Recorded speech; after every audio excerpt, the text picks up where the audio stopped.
Chair. Good afternoon, everyone, and welcome to this meeting of the Corporate Governance and Audit Committee. My name is Councillor Camilla Maxood and I'll be chairing today's meeting. Today's meeting is being live streamed on the City Council's website so that the public can observe the meeting without needing to be present. I now invite members and officers to introduce themselves. Please remember to turn off your microphone once you've introduced yourself. I'll start with Kate.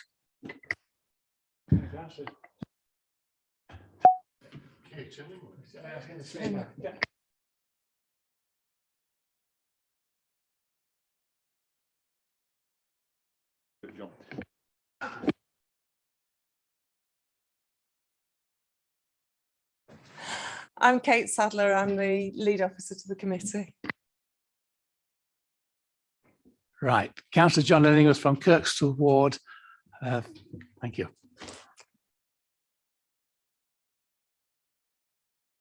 There we go. Good afternoon, everyone. I'm Paul Truswell and I represent Middleton and Belle Isle. Afternoon, Councillor Pauline Graham, Crossgates and Winmore Ward. Louise Whitworth, Head of Information Governance and Cyber and the Council's Data Protection Officer. Tim Rollett from the Council's Intelligence and Policy Service, which includes risk management and business continuity management. Louise Ivans, Principal Audit Manager. Angela Laycock, Principal Audit Manager. Jonathan Foster, Senior Audit Manager. Mary Hasnip, Head of Finance in Corporate Financial Management. Good afternoon, everyone. Victoria Bradshaw, I'm the Chief Financial Officer for the Council. Good afternoon, Polly Kirk, Chief Officer for Sustainable Energy and Air Quality.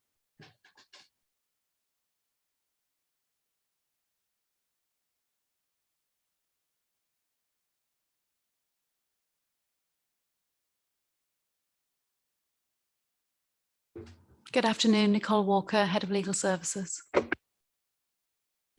Afternoon, Rebecca Roberts, Legal Advisor to the committee. Good afternoon, Linda Wild, Independent Member. Peter Harron, Councillor Aldray.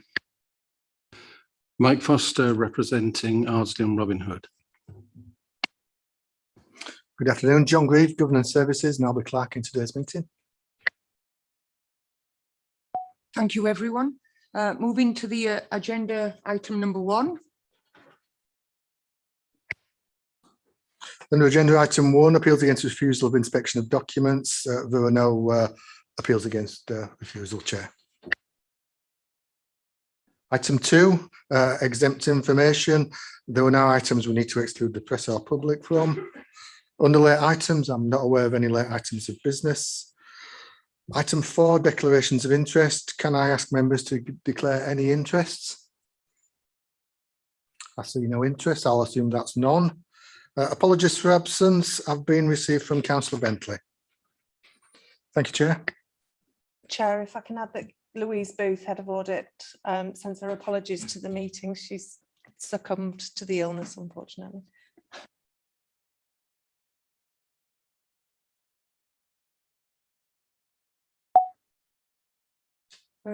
Item number 6, beg your pardon. Are the minutes a correct record of the meeting held on 30th of July? Thank you. Item number 7, matters arising. Are there any matters arising on the minutes?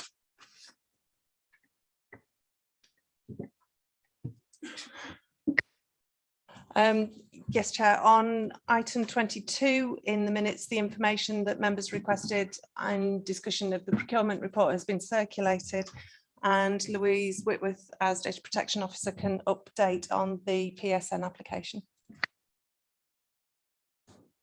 Thank you, Chair. I need to make committee aware that changes to the administrative process at the Cabinet Office has caused an issue which has now been resolved, I can thankfully say, but unfortunately led to us having to resubmit our application. So the Cabinet Office introduced a triage system, which we were unaware of. When we start the process yearly, we have what is called the IT health check. And we are basically given a list of all the vulnerabilities that have been found. As you all will be aware, this can extend into the thousands. In this case, it was around 96 vulnerabilities, which we had to address in putting our submission in. Each of those vulnerabilities can have several thousand instances of that vulnerability. So when we were pulling together our submission, we were looking to cover off all the vulnerabilities. The triage system that has been introduced by the Cabinet Office now states that your application cannot go through to the assessor unless you have 10 or below. So when we submitted on the 17th of July, yes, Councillor Illingworth, it's almost a box ticking exercise, which is unfortunate. When we submitted on the 17th of July, we had 17. Unfortunately, the Cabinet Office didn't inform us of that and it got stuck there. And it wasn't until we chased them that we found out that this had happened. In the meantime, obviously, we had been carrying on doing the work required. And so we have immediately resubmitted. We are down to now 6 vulnerabilities. And I've had confirmation only this morning that it has passed triage and has now gone to the assessor. I've had confirmation that the assessor will be back in touch with us next week should he require more information, and following which we will find out about our certificate. I do just want to assure committee, we are in a very good position, probably the best position we've been in for the last 5 years. Those 6 remaining vulnerabilities, for 2 of them will be resolved by the end of the month, so the middle of next week, and I've had confirmation of that. That's an absolute confirmation. 2 more of them, one, there are only 5 instances of that vulnerability left, and another one, there are only 4, and these are printers in buildings which haven't been opened for a while. So we're basically getting engineers out to those buildings as soon as possible to sort those printers out. Another one of those instances is the access issue, which this committee is well aware of, and know that we have an action plan agreed with Cabinet Office, and we will be working on that over the next 2 years now. And the final one is an issue around Java. I won't go into the technicalities of that, but the council has paid for extended support. So we do have mitigations in place. Thank you, Chair. Do members have any further matters to raise? Thank you. Item number 8, can I invite Polly to present the report, please? Thank you, Chair. So I'll just give a quick overview and then obviously I'm happy to take questions. So we were asked to come to look at how we embed the climate emergency in terms of governance. So as people will know, we declared a climate emergency back in 2019, and as part of that, we undertook to take an annual report to Executive Board to report on progress. I think it's important to set in the context that actually there's no national obligation to do that. It's not a statutory obligation to actually report now on carbon emissions. So we choose to do that, and we have maintained the same methods of doing it that would traditionally were a statutory obligation to ensure consistency. So we bring the annual report. In terms of where climate emergency sits within the authority, it is delegated to the Director of Resources and then subdelegated down to myself as the Chief Officer. In terms of the climate emergency, it's not done within one team. So, you know, whereas some functions are carried out within a team, they aren't. So within my own team, we direct deliver many projects, many schemes such as retrofitting, or electric charging, district heating. However, the role is bigger than what happens within that team. It's looking at what is happening across the whole of the authority. And with that in mind, there's quite a big role from the team in terms of providing guidance to others, and also, but because of obviously resource restrictions, it's not possible to do that all on a kind of one-to-one basis. So what we've put in place is things such as the guidance, the decision making, and that's embedded into the executive board reports. And also we're looking to roll out a comms campaign around that, which was held up because of COVID and staff being diverted onto other things for a small period of time. Obviously, from a kind of democratic point of view, there are the regular member briefings, the SEAC committee and working groups that many people here will have been involved in, and an annual report that also goes to full council. The projects that are undertaken within the actual team have differing governance arrangements, as is the same across all the council, depending on the risk and finance implications of each individual scheme. And as part of that, because much of the funding we receive is grant funded, we often are under very specific requirements to report. So as well as doing our annual reporting through executive board, we would also look to report on individual reports according to specific guidelines, a lot of the time from central government, sometimes from other bodies, such as European funding that we receive. The climate emergency agenda is progressing and changing very, very quickly. And as part of that, I think that part of the role in the governance is really important to be quite outward looking, to make sure that we're working closely with other organisations such as Core Cities, UK 100 and a whole list, I think, contained within the report, and to understand what others are doing, and look to improve on our own processes and systems and look for innovation. And also to be aware of national policy changes. So every year we take to incorporate in the annual report what have been the key changes that year. And as people expect, with November and COP26 on the horizon, we think that again there will be a lot of new policy changes coming in, and that's important that we have a good understanding of that and make sure that others across the authority do.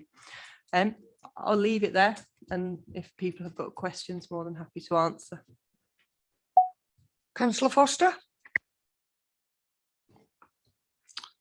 Yeah, you suggested that a lot of the cost of this project is absorbed through grants. I know you've also made comments about government funding. Question I was asked is, have you received sufficient funding from the government and also from grants? And if not, where's the additional money coming from?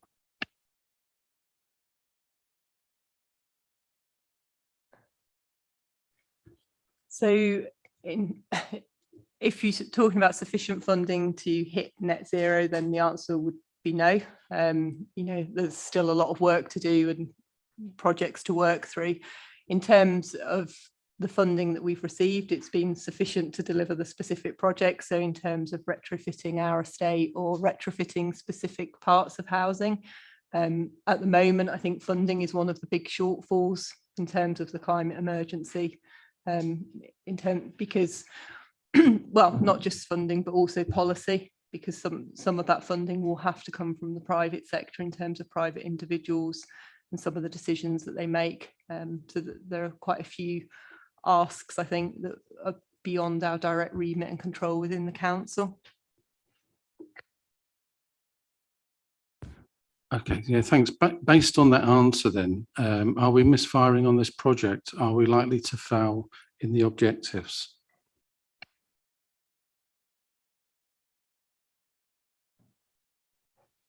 In terms of hitting net zero by 2030, is that the specific? Yeah. I think it's very challenging to hit 2030 by net zero by 2030. However, we have always said since the moment we made the declaration that there are other things that need to happen. It's not all within our direct control. The council's emissions as a whole of the city are relatively low. And so it's more about our influence out to others in terms of how we engage with citizens, but also the work that we do with national government to start to bring about policy changes. So such as in planning, or be it in policies about landlords with their housing. So it's not just about what we directly deliver, it's about how we influence that. And we are starting to see some massive changes. We've already seen things like the 2030 electric vehicle target being brought forward. At the moment, there aren't enough policy changes to get us there for 2030, and there's more work that needs to be done on that. But we are doing everything that we can within our own control.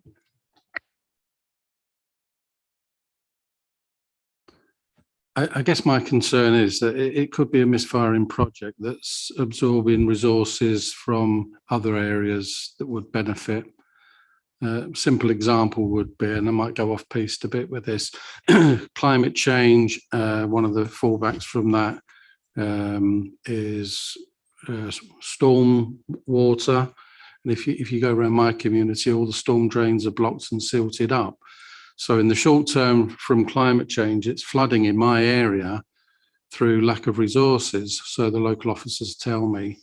And I guess I'm just trying to gauge whether we're throwing money away after this project and sacrificing the more important immediate issues affecting us.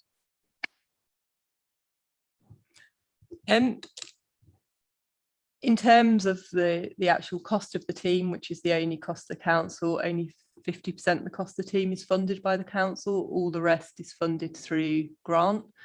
And even within that team, there are some staff who are doing things such as managing our energy purchasing and invoicing, which are functions that have to happen that we can't function as a council without them.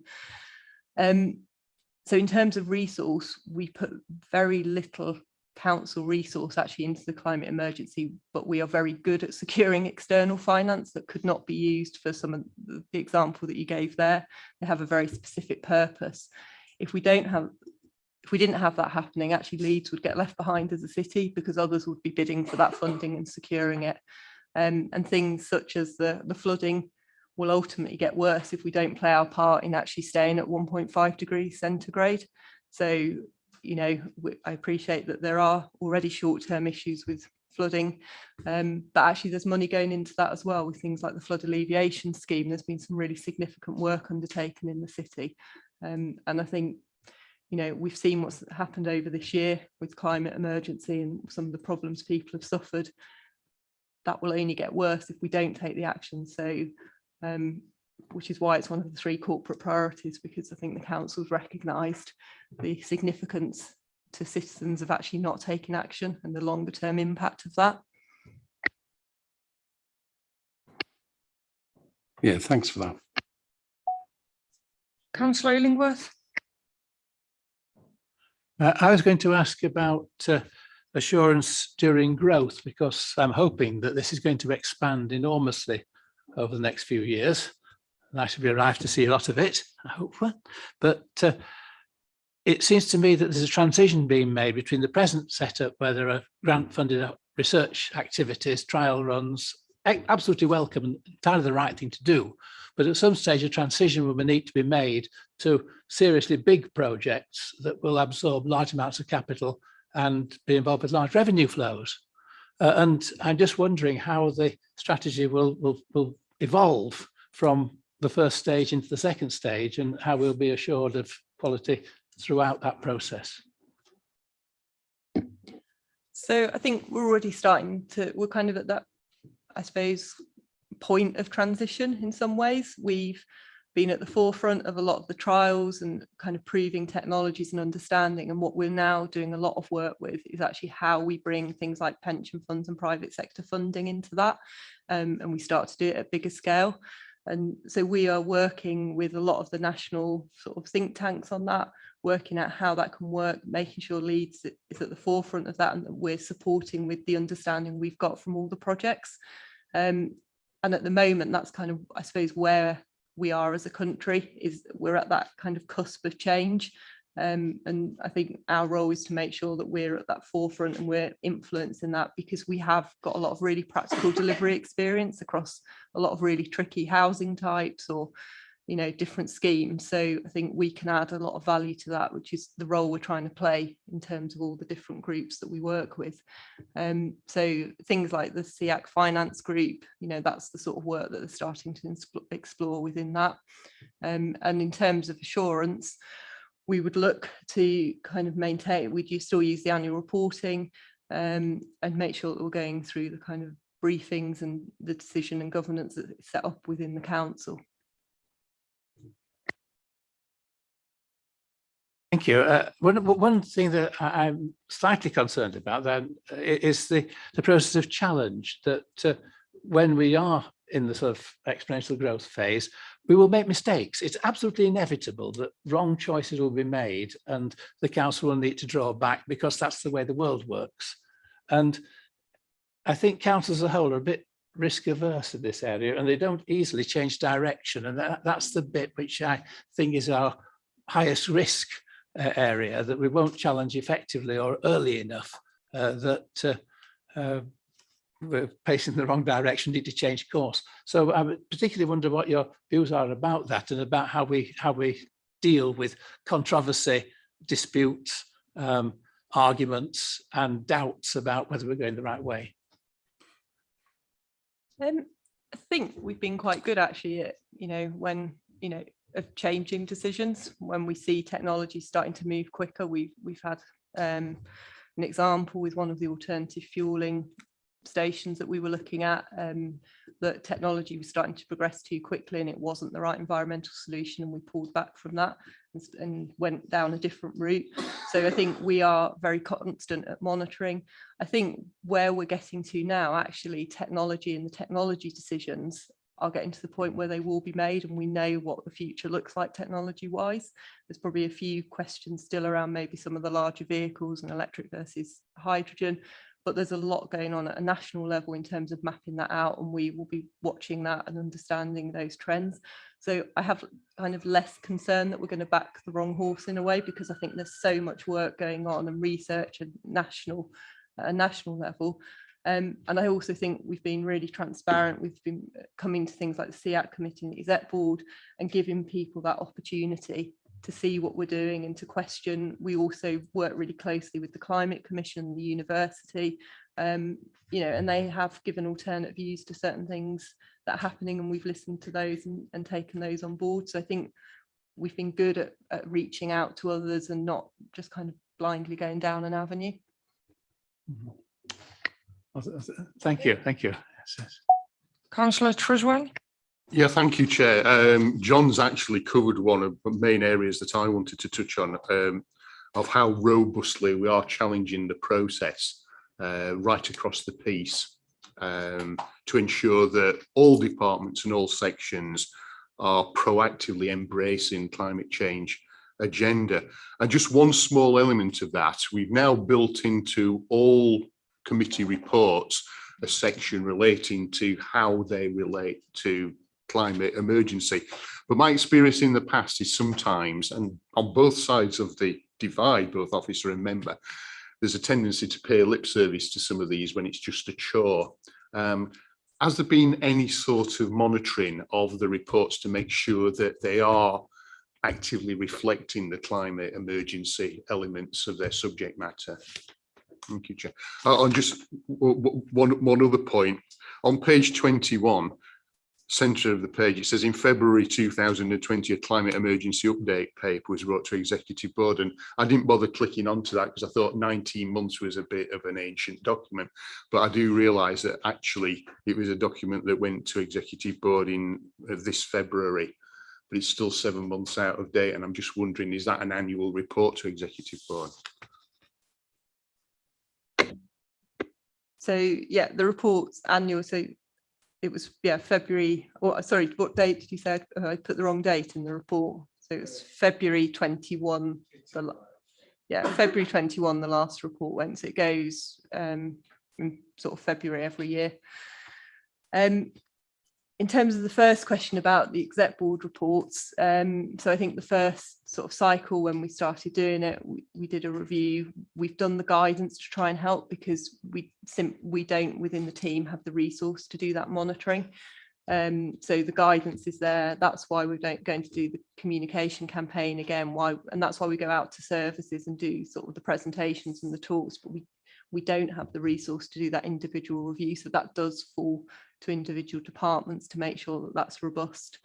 And then we are looking also to roll out some carbon literacy training as well, again, to improve understanding. But actually going through and reviewing each report, we just wouldn't have the capacity to do. So I think if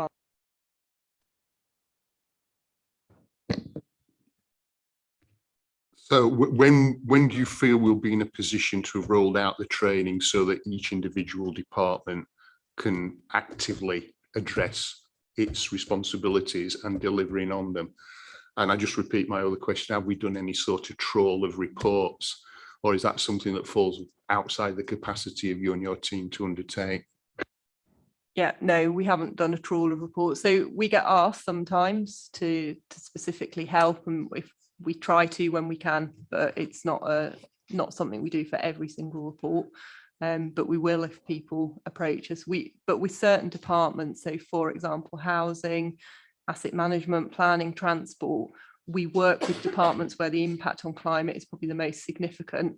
We work with them more closely. So for example, transport have a climate emergency working group and they meet once a month and we work with them. We work with people within David's team for planning on a regular basis. So we know where our kind of bigger risks are and we spend the effort with those specific departments rather than having the capacity to review every report. So we don't do what you're saying in terms of trawling the reports, but we put the effort in with those individual departments. And things like the transport strategy, you know, we will have been really heavily involved with that, things like the local plan. So we're kind of aware of those key developments rather than doing it across the board. And in terms of training, so the training is due to be launched this year, and then it will be for sort of departments to put 1 or 2 members forward for that training. But again, it's not to say there hasn't been anything up to this point. So we do, you know, we've done lots where we go out to whole departments and do presentations, or, you know, spend time in team meetings or senior leadership team meetings or things like that. So there is still that engagement. It's just the more formal training hasn't happened. Any further questions from members? No? Okay. Does the committee agree the recommendations set out on page 17 of the agenda pack? Consider the governance and controls that are in place in relation to climate emergency. Thank you. Item 9, annual assurance report on Treasury management, and that's Mary to present. Thank you. Thank you, Chair. Yes, this is the annual assurance report on Treasury management, which describes the governance arrangements we have in place in Treasury and how the Council complies with those. Treasury management is an area that's quite highly regulated in terms of codes and guidance that we need to comply with. There hadn't been any changes to those codes for a few years, but we have actually received earlier this week from SIP for consultations for proposed changes to both the Prudential Code and the Treasury Management Code. And it's expected that revised codes would be in place for the 2022-23 financial year. As we'd anticipated, the broad area of change that's being proposed is to try and discourage or indeed prevent the more risky commercial investment type activities that some councils, probably a minority of councils, have been engaging in. So we're not expecting that the changes to the codes would make any significant changes to the way we go about our investment activity, but there are likely to be additional requirements in terms of disclosure and regular reporting that we'll need to do in terms of the non-Treasury management investment activity that we do. The other area I wanted to touch on was Lobo Loans, as I'm aware that those tend to be highlighted quite often in the media as being expensive and risky for councils. So Lobo stands for Lender Option Borrower Option, and these are typically long-term loans, 50 years plus. The interest rates can be either fixed or some form of variable rates. The option dates, which can be anything between every 6 months within the loan up to about every 6 years within the loan. On those option dates, the lender can propose a change to the interest rate, which would apply for the rest of the loan, and the borrower then has the option to either accept that change to the interest rate or to repay the loan at that point with no penalty. What made some of these loans expensive for some councils wasn't the option structure, it was the underlying interest rate structure in some of these. So there were some where the interest rate varied inversely to market interest rates. So for example, the interest rate payable will be a fixed rate less the bank base rate. So when the financial crash happened and bank base rates reduced significantly, some of these loans, some councils ended up paying 7% or higher interest rates for the remainder of these loans. So I can assure the committee that all of the Lobo loans that the council entered into were all at fixed rate, and they were at fixed rates that were lower than the equivalent PWB loans that we could have undertaken at those points in time. So effectively what we've got is fixed rate loans that were cheaper than the alternatives we could have entered into back then. Those were the only points I wanted to highlight on the report, so I'll be happy to take any questions from members. Any questions from members? Councillor Harrand? On page 35, it refers to the work we do on behalf of the combined authority. Do we recoup from the combined authority the costs of that service? Yes, Councillor, that's provided under a service level agreement. It doesn't cost us anything at all to do this job. They fully reimburse us. Lindo? Thank you, Chair. I apologise in advance if this question is an erroneous one. Please put it down to my relatively newness, if that's all right. Paragraph 2.6 and 2.7 refers to assurance provided by internal audit on the Treasury management function.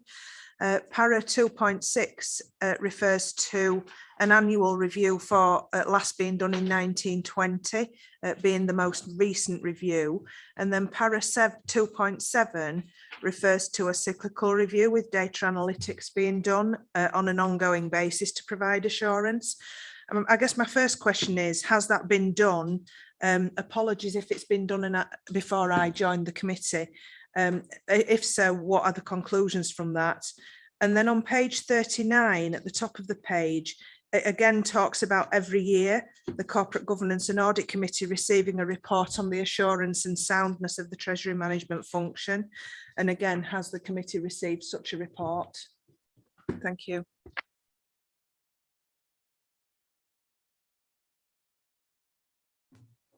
As Chair, just on the second of those two questions on page 39, I think that is referring to this report as being the assurance report. Sorry if there's some confusion there. I don't know if colleagues from internal audit can. In terms of the data analytics work, we haven't actually started that yet. It is planned in for later in the year, so that hasn't commenced yet. So is that not ongoing assurance then? Is it a one-off piece of assurance? It's intended, Linda, that once this starts, it will be an ongoing piece of work. The issue that we have at the moment is that we're just transitioning to a new piece of software for the data analytics, which is why it's been held up to date. But once that starts, the intention is that we'll obviously develop, if you like, a proof of concept for in terms of transactional assurance, and then be able to do something on an ongoing basis. But as Angela has updated, we're not at a point yet where that has commenced. I'm really sorry to come back with one more, if I may. So is the last report that the committee's received from an assurance perspective from 1920? I will double check that for you, Linda, but I believe so, yes. Yeah. Thank you.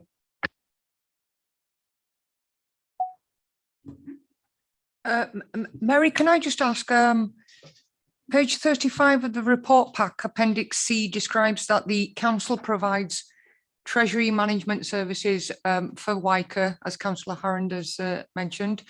Does that give rise to any challenge or potential for conflict And if so, how is that managed? Not in general, councillor, and the dealing procedures would apply equally to Leeds City Council and Wyker. It does occasionally become the case that it would be mutually beneficial for one of those organisations to lend for cash flow purposes to the other organisation. If that is the case, then that would be approved at a senior level by the two chief financial officers of the two organisations, and it would be done at the current market interest rates available.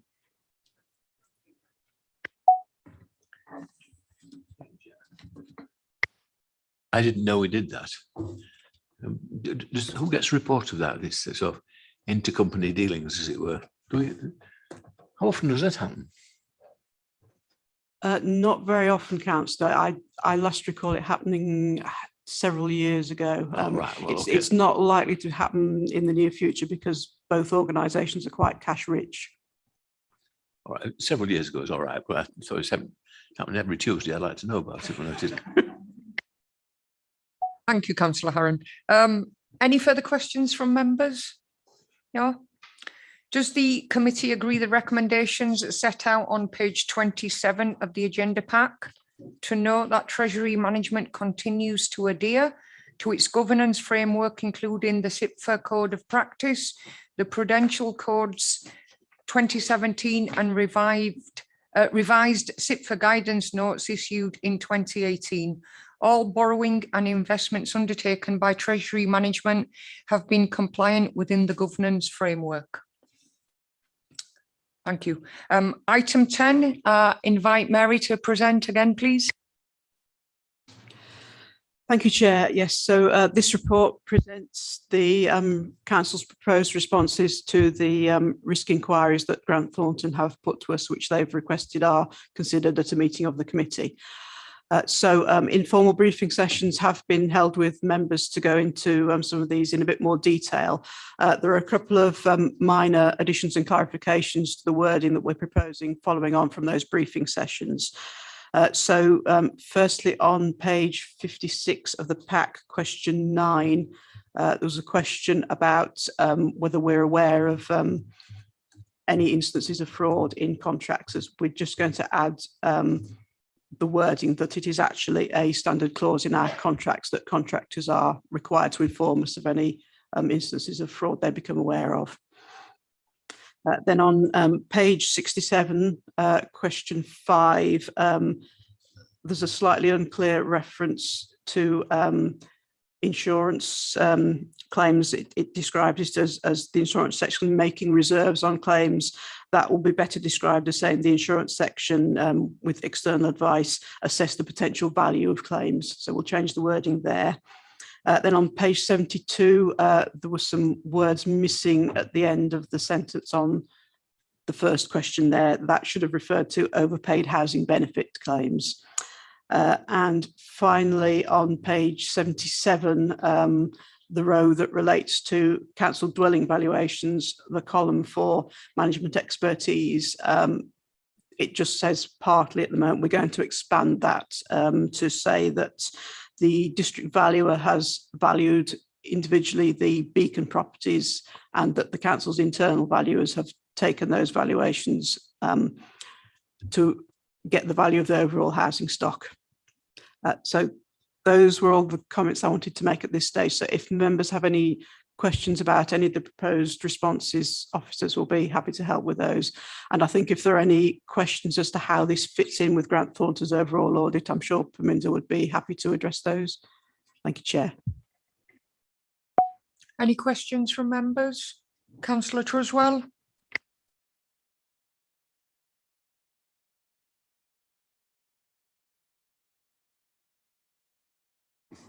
And I suppose this is a question to Grant Thornton on page 57. And I think it's kind of reprising comments I've made in the past about the expertise that's required of this committee collectively and individually. On page 57, we've got a paragraph that reads, or a sentence that reads, the primary responsibility to prevent and protect and detect fraud rests with both the Corporate Governance and Audit Committee and management. I think that is placing a hefty onus on us as amateurs who are not versed in the dark arts of audit, finance and other elements. So I'm just seeking clarification about what exactly is expected of us in that context. And then on page 71, and going down to the three bullet points at the bottom, it says specifically, do audit committee members, and I'm not sure whether that refers to us as well, but then there are three elements: understand the characteristics of the methods and models used to make the accounting estimates and the risks related to them. Well, I'm not sure that I feel sufficiently competent to fulfill that. Linda might, because as I say, she's a practitioner of the, I don't call them dark arts pejoratively, it's just first words that came to my head really. But those three bullet points seem to require a degree of expertise of us that we simply cannot deliver. So it's seeking clarification as to what we can do to reasonably fulfill those expectations, or whether they're just completely over the top in terms of what we can do as a committee. It's probably a little cry for help, Chair, really. Shall I respond to your question? So the responsibility does actually rest with management and those charged with governance. So it is the responsibility of management to ensure that your arrangements are effective, you have effective controls in place, management works effectively, and the assets of the organisation are safeguarded, minimising any exposure, effective controls and such like. So it's a very broad area. And in previous years, we used to bring two documents. We would write to management and ask the Chief Finance Officer for their individual views on a range of questions. And we would then write to the Chair of the Audit Committee and ask a range of questions. Now, standards have changed over the last year or so, and given there have been a number of corporate failures, and one of the reasons that's arisen is that often those charged with governance or certain parts of management are not aware of what has been happening. So the purpose of changing our approach this year is actually to make it very, very clear. Management make a view in terms of what their arrangements are, what controls are in place and what actions they're taking. And then those are actually brought to members for them to review and consider and really to challenge. So I don't think we're expecting those charged with governance to be experts in every area, but I think it's around applying some common sense and reasonable challenge of the issues, and also to bring into play also your knowledge of Leeds, your knowledge of the specific areas that you're involved in with the council, to make sure there's nothing in there which is inconsistent with what you are aware of. Now, management will have the expertise and the knowledge, and where they don't, they will seek help and guidance if that is needed. So one of the particular areas that this draws on this year is around estimates. So there's increased work that's required because of a new standard ISO 540 revised. So that's around accounting estimates. So how do management assess the estimates? What numbers go into your accounts? And are those numbers reasonable? Have you properly challenged them? So management go through a whole range of questions, and that's why the appendix at the back of this document, it goes through each individual area. And the purpose of that is, rather than management coming across to you and say, here are the draft accounts, the numbers are okay, please approve them. Actually, they have to do a lot more detailed work, and they normally would do that behind the scenes through detailed working papers. But I think it's setting it down in writing. It's for management to put that to those charged with governance and the Corporate Governance and Audit Committee to consider their responses and to challenge them where they think, actually, that doesn't sound right, or my understanding was slightly different. So I know it's a bit of a long answer, but I think that is perhaps a reason why we've asked for what we have done. Okay, thanks, Chair. I'm grateful to Perminda for that elucidation. It's just that the actual wording in this document is far more strident and definitive in terms of what's expected of us, because I mean, I don't know about other members. I'm always, as you know, ready to challenge. But if I ask a question on a financial issue and the answer is a lemon, I don't necessarily know whether that's acceptable or not in some cases. So it's that balance between, as Perminder's quite rightly said, our challenging things as lay people, which has always been the role of councillors, whether it's on this committee, on scrutiny or wherever. But the way that it's expressed in this document makes it sound as though we're expected to go a little bit further than that. So I think that response is very helpful. I do have one other completely unassociated question, and it's from page 60, Chair. And it relates to fraud awareness training being available to staff.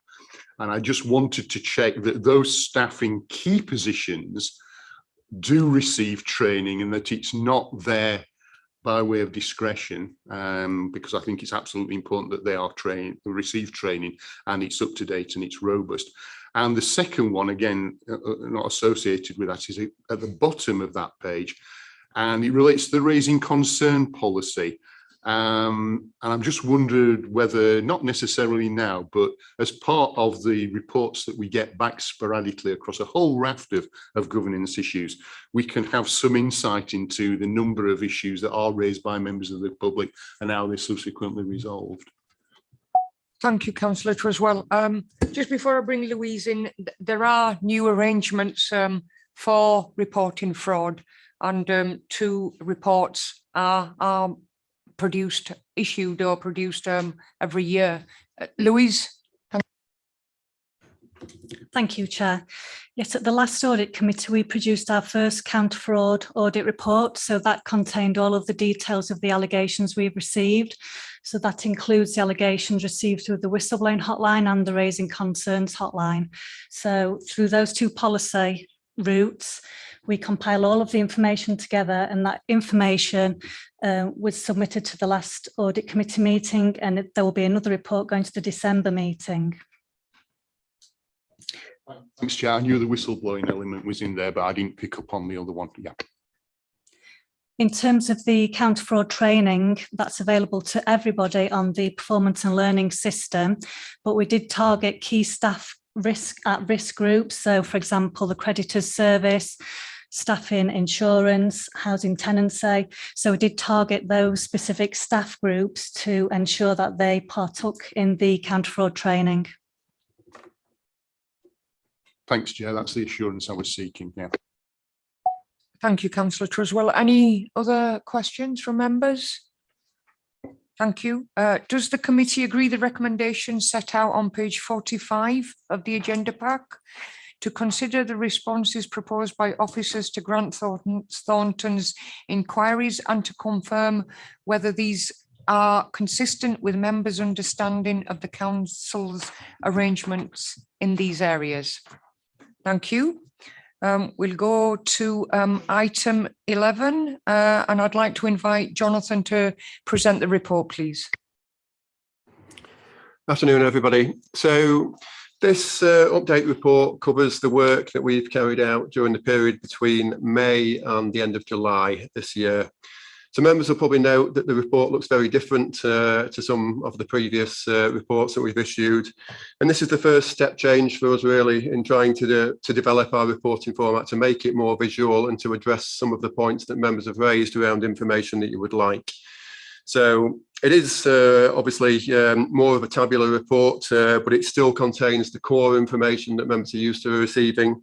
So I would point at 4.4 to the table of reports issued during the period, which lists each of the reviews that we've done and highlights underneath particular audits of significance, if you like, that members would take a particular interest in. And I know social value is an area where significant interest from the committee has been shown.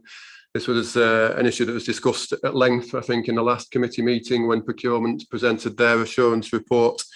Our audit has now been completed in this area, so I assume members have read the report anyway, but the gist of it is really that in terms of social value, and it reinforces the message that you've had really, a lot of work has gone into that area around embedding things like the governance arrangements, the policies, the procedures and the training to really get social value going within the procurement process. But we're at the stage now where it really needs to gain traction across more and more procurements. So understandably, some of these processes can take some time to embed, and consistent with the message that members received at the last meeting. We're now trying to see this coming through in more and more procurements and see the benefits that we're going to start realising from that.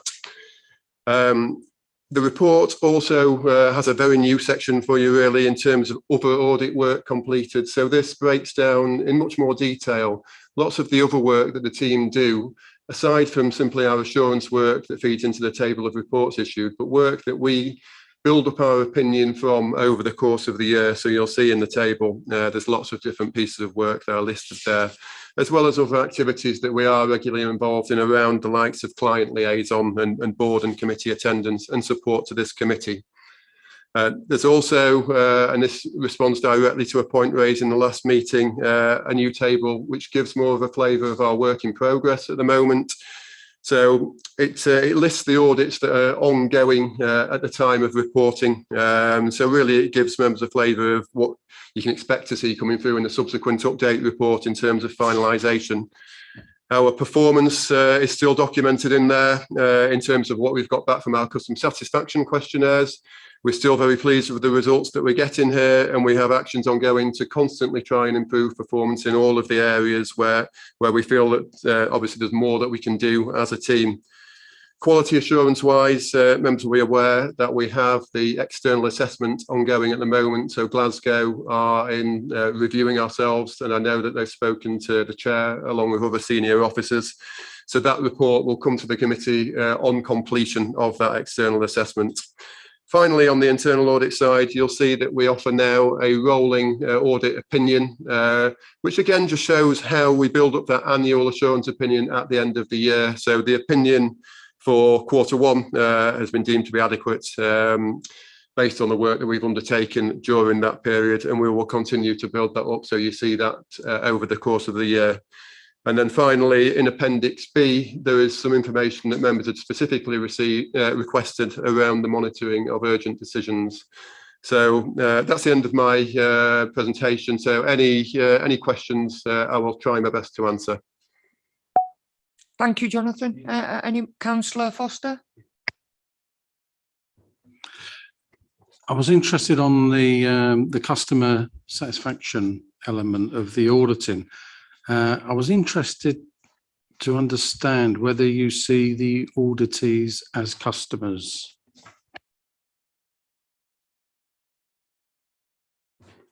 That's not the definition that I would say. I know that that's a little jarring when you call it a customer satisfaction questionnaire. So point taken there. Actually, we consider them to be our client departments really that we undertake the audit with. I suppose the terminology comes from the fact that we have just delivered an audit in that area, and we want to gather feedback from them on our performance. But a customer in that sense of the word, I do take your point there, Councillor Foster.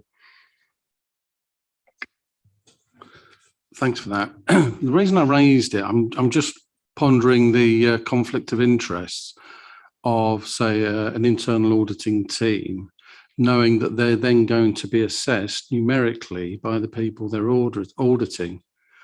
And I'm guessing the people that then put the customer satisfaction report together will have done that after they've observed the final report. So you can see the motivation there. If they've got a bad report, are they going to give you a bad score? So if I'm an auditor in that department, is that an unnecessary pressure on them? In my opinion, no. I mean, we are bound by professional standards, the public sector internal audit standards, which reinforce the professionalism, integrity and objectivity of our service. And I'm very confident in the robustness of the work that our team carry out. And I think also that is valued and respected by management in the audit and the product that we deliver. So certainly myself, I don't see that there is a conflict there, and I'm very confident that we apply exactly the right level of challenge and scepticism to that.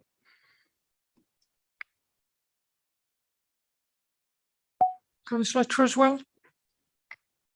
Yes, thank you, Chair. Just following on from those questions about that particular table on page 98, I think year on year, this committee has always transmitted its desire to see more of these questionnaires filled in. So we've got a more representative feedback. I mean, 42% is not brilliant. Now, I know that in some cases, the questionnaire will go out, but it won't come back within the quarter or the period to which it relates. And it would appear that these are really good responses. In fact, my reading is that there's probably only one of those sections that have been audited that were perhaps a bit miffed with some of the aspects, but I'm just doing a quick bit of mental arithmetic on that. So I'm just wondering if we can continue to reiterate that view that these customer satisfaction questionnaires, or whatever we call them, are important, certainly important from our point of view, and that we expect them to be filled in. And I think we sent a message at some stage in the past to chief officers, directly or indirectly, that we expect them to ensure that their staff fill these in where appropriate. My second question is on the next page, 99, 10.2, where it says, based on the audit work undertaken in the period, an overall adequate assurance opinion is considered to be appropriate.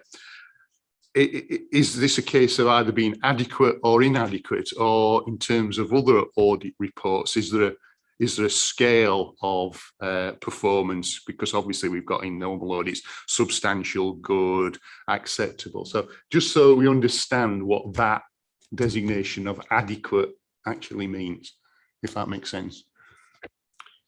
Thank you, Councillor Trustwell. Taking your first point around the satisfaction questionnaires, you are right that we did encourage more feedback through chief officers, and we do now copy in the relevant chief officer each time we request that feedback as a means of trying to encourage further the response rate. And there would be an opportunity for us to reiterate that communication through a chief officer group to underline the importance of it as a means of I guess, further requesting more of the feedback. In terms of the annual opinion, adequate is the systematic terminology really that we would use, that any audit department would use to give that annual opinion. So it is adequate in terms of the effectiveness of that control environment, or there would be a limitation in scope, for example, that would not enable us to give that adequate opinion, which we would obviously have to draw your attention to. So it's not given on a scale in that sense. It's adequate or it is limited in scope. In terms of the second answer, I was hoping that was going to be it. So I'm just wondering if we can, again, in order to add a little power to the elbow of our audit colleagues, to send a message from this committee that we really do want all of them to be returned, unless there is a good reason for not doing so. Sorry, can I just come in?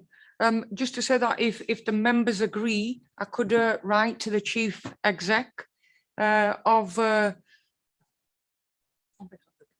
behalf of the committee to remind them of the importance of this and the information that they need to provide.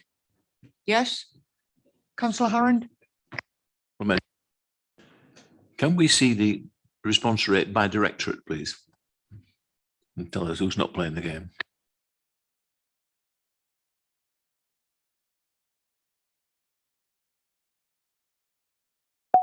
Any more questions from members? Linda? Thank you, Chair.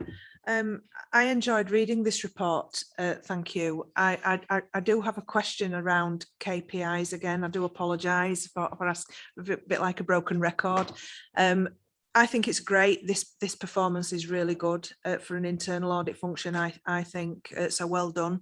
A couple of meetings ago, I asked around KPIs for delivery of audit plan.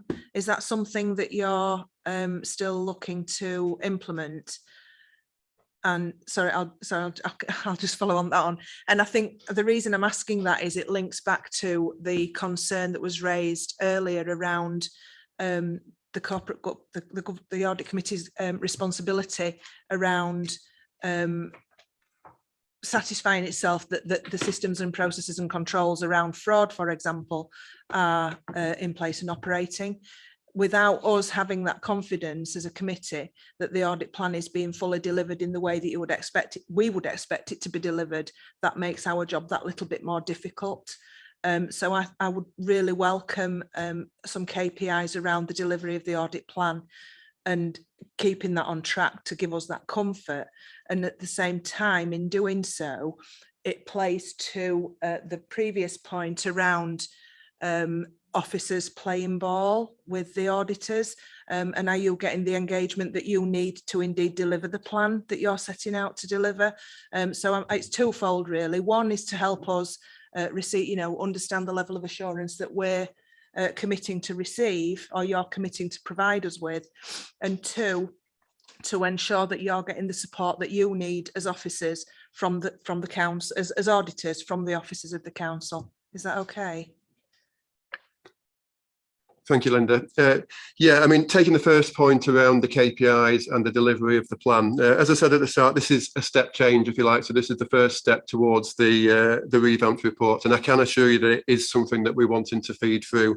I think particularly with this one, given the timing of it and the period covered, which is May to July, a lot of the work that goes into this one is still work that was started under the previous year plan. So I think it's more likely that in the next report we will be in a better position to start to give you the reassurance around where we're at with delivery of the plan that was approved by members in the March meeting. And we're just trying to find the most effective way of doing that, whether it is by days delivered per assurance area, whether it's by number of audits completed, but it is something that we're looking at, and it is something that you can expect to see in future reports. In terms of engagement for the delivery of the plan across directorates, we are trying to enhance our client liaison work with directorate leadership teams. And that is something that's obviously referenced in our other audit work undertaken. And it just gives us that extra kind of area, if you like, to kind of keep directorates and service areas up to date with where we are with the plan, what we have coming up, and improve for ourselves our scheduling of work to give us the best chance of delivering in the fullness that plan, so that we can give you that reassurance in turn. So yeah, it is something that you can expect to see, and I hope that that answers your question there. It does. Thank you very much. Thank you. Any further questions from members? No, thank you. Does the committee agree the recommendations on page 85 of the agenda pack? Receive the internal audit update report covering the period from May to July 2021, and note the work undertaken by internal audit during the period covered by the report. Note that there have been no limitations in scope and nothing has arisen to compromise the independence of internal audit during the reporting period, and receive the report providing information relating to the monitoring of urgent decisions. Thank you. Listing. Can we add the point about response rate league table from directorates, please? Councillor Harrand, thank you. Item 12, I'd like to invite David to present the planning assurance report, please.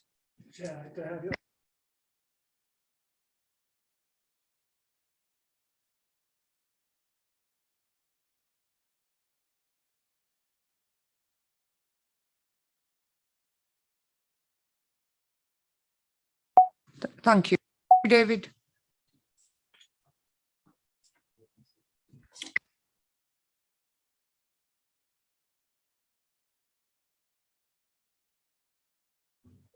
Oh, thank you. Good afternoon, everybody. In terms of the report for the committee this afternoon, just to set the scene, really, the assurance report, covering report, provides the overall context for the more detailed paper which is attached at Appendix 1. And the report itself has been presented within the context of the Cycle for Internal Control framework. The reporting period covers April 2020 through to March 2021 of this year. And I think it's fair to say that this covers an unprecedented period of change for the service and particular circumstances. And I'm pleased to say that throughout this period, the service has remained operational, and we've continued to deliver a service consistent with the council's overall ambitions and objectives. In terms of the details of Appendix 1, Chair, this is divided into 5 sections: define and document, clearly communicate, effectively embed, meaningfully monitor, refine and review. And each of the sections reflects the journey the service has been through during this precedented period of change. In terms of the pressures that we've been facing, cross-cutting issues, I think, go to the heart of each of the sections of the Appendix 1. It's been necessary to establish new ways of working during the lockdown period. We've been in a position during the reporting period that we've had budget issues to manage, as well as resourcing issues to manage. We've also been dealing with the legacy of a number of issues which predate the pandemic, as well as looking forward in terms of facilitating recovery, in terms of inclusive growth, the climate emergency, and also health and well-being. And then finally, we've also had the ongoing emergence of planning reforms and future changes to the service, including fundamental changes to legislation, commitments by the government for increased digitisation within planning services, and also an increase in permitted development, which has become a feature of the ongoing changes. That was all I really wanted to say, Chair. I mean, I can go into more detail in response to each of the sections through questions if that would be appropriate, Chair. Thank you. Thank you, David. Any questions from members? Councillor Illingworth.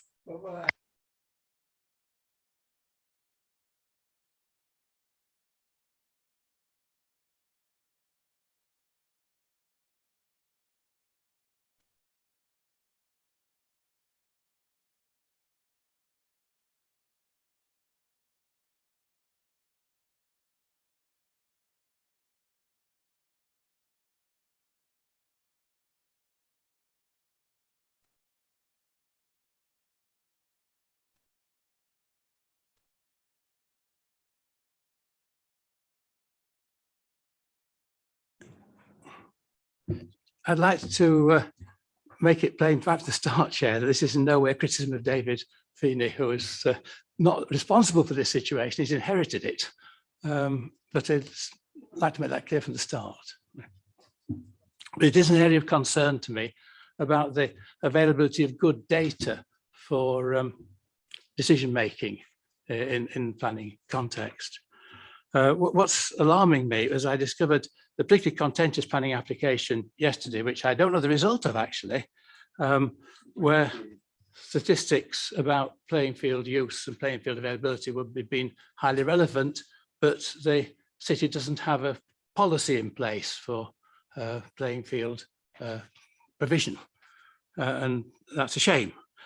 It's particularly a shame because it's a situation that's obtained since 1991, 30 years. When similar issues arose many years ago and it was determined we must have a suitable policy, officers were set to work to produce one, but it appears never to have been finished. And to my amazement, still unfinished to this day, 30 years later. I did inquire into it at the time when it first started and discovered a number of things which caused me concern. I asked to see ledgers for the calculations, and it came to light that the city was counting motorway grass verges as recreational open space and had counted the area of Elland Road and Headingley Stadium as though children could take their cricket wicket and set it up on there and have a game of cricket, even though it's a commercial stadium. But even then, there's for many years been a problem about estimating our total stock of playing space, an important part of leisure services. And at another stage, I was given the paperwork used to calculate these figures and discovered that it is 2,500 pages. During the course of the transfer from one sheet to the next, it swapped 2 numbers over. Just right numbers, wrong column. And the effect was to multiply the sports pitches by a factor of about 3 by including huge areas of land that have been part of the civic golf courses, obviously much more relaxed. So the data on which we were making policy was unreliable, and it was unreliable for 30 years. And that I find really disturbing because I'm representing inner city ward. Children don't do so well there. They get ill more often. They die younger. As we know, across the city, there's a big difference in life expectancy, depending on where you live. Part of that is sport and exercise. And to have a situation where for 30 years we failed to gather the figures together that we need to take sensible decisions, it is upsetting me. Why I'm raising it now.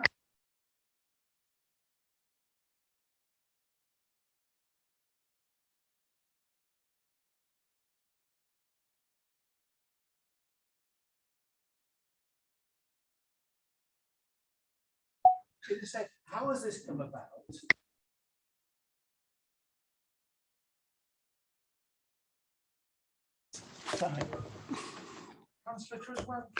Chair, I think John has raised a concern that a number of us share, not just in respect to this particular application, but generally. But I don't think this is a matter for this committee. I think it is a matter perhaps for a scrutiny board. May even be the one that I chair. I think it's in the balance as to which one it might be. Yeah. Thank you. But I think it is a matter for scrutiny, really, not this committee. Thank you. David? Chair, just a point of clarification, if it would help. I mean, in terms of the evidence base, I think Councillor Illingworth is referring to evidence that we've used to develop planning policies over the years. More recently, as part of the site allocation plan, we commissioned and completed an open space sport and recreation assessment, and that was July 2011. So it's a little bit long in the tooth now, but at the time that was the evidence base that superseded the unitary development plan work, which I think you've outlined before.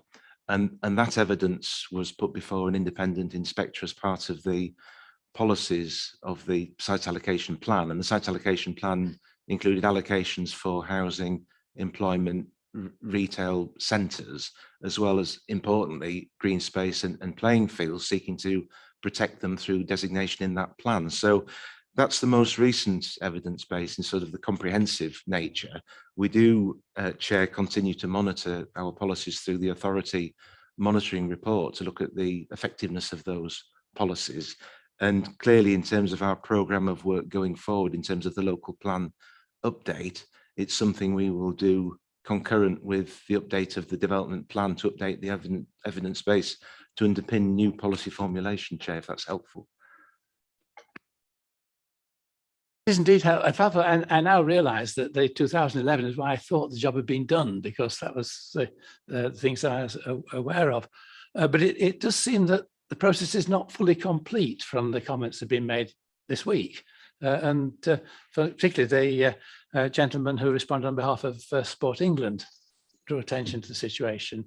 And I just wonder what remains to be done and when we'll do it.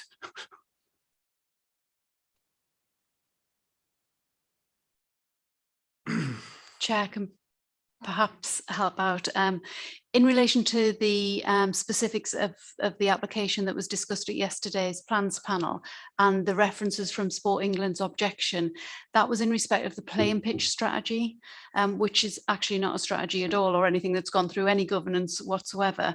But the information you were talking about, Councillor Illingworth, that was used in the UDP that you were worried was inaccurate, as David's just described, that has been superseded by that full assessment that was used for the to underpin the support, underpin and support the evidence used in the SAP, which the inspector found sound. So I think in relation to the planning evidence and the information that we've got, that certainly has been superseded. If there was ever an error in that, that has been superseded. The play and pitch strategy is something completely separate and is not something actually the plans panel can give much weight to in any event, because it's not a strategy that's been through any governance of the council. All right, John, Councillor Illingworth, we'll leave it there. I know. Thank you. David, can I please ask at page 124 of the agenda pack in the review and refine section, you do describe the pressures in service delivery and state that temporary staff are to be recruited. Are you able to confirm to the committee whether this has happened and whether their arrival is bringing about the improvement in performance and customer service anticipated? Thank you, Chair. Yes, in response to the the scale of applications in the system at the moment, we made a business case to secure some additional staffing resources for the service. So that equates to 12 planner posts on temporary 18-month contracts. Therefore, planners, principal planners, compliance officers, as well as colleagues within our validation team. The closing date for those posts closed on the 12th of September, and we're now in the process of setting up interviews and shortlisting to appoint those staff. I would hope that it does have an immediate impact. There are some challenges at the moment with recruitment because many authorities are in a similar position to ourselves, but we have, through previous rounds of recruitment, been able to secure some additional resources, which has been very positive and helpful.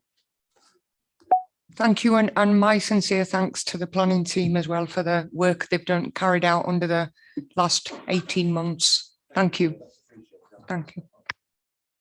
Any further questions from members? Does the committee agree the recommendations that are set out on page 105 of the agenda pack to consider this report and the assurances provided within it and the attached Appendix 1, accepting that the business continuity arrangements are fit for purpose, up to date, and are routinely complied with, have been effectively communicated and are monitored? Thank you. Item 13, the work programme, Kate. Members have the work programme in the agenda. There are two matters to note. Firstly, that the date for the December meeting has moved to the 17th of the month to accommodate the State of the City event that's taking place on the 10th. And I believe that invitations have been sent around, but I just wanted to flag that. And secondly, I'm aware that there's a need to add an additional report to the agenda either in November or December in relation to the next cycle of procurement for the external audit service. Officers are still discussing which would be the better meeting. So just to flag up with members, there may be an extra item in the agenda pack in November when we meet. Thank you, Kate. Any comments from members? Can I please give my apologies for the afternoon, December the 17th? My son's getting married that day. Congratulations.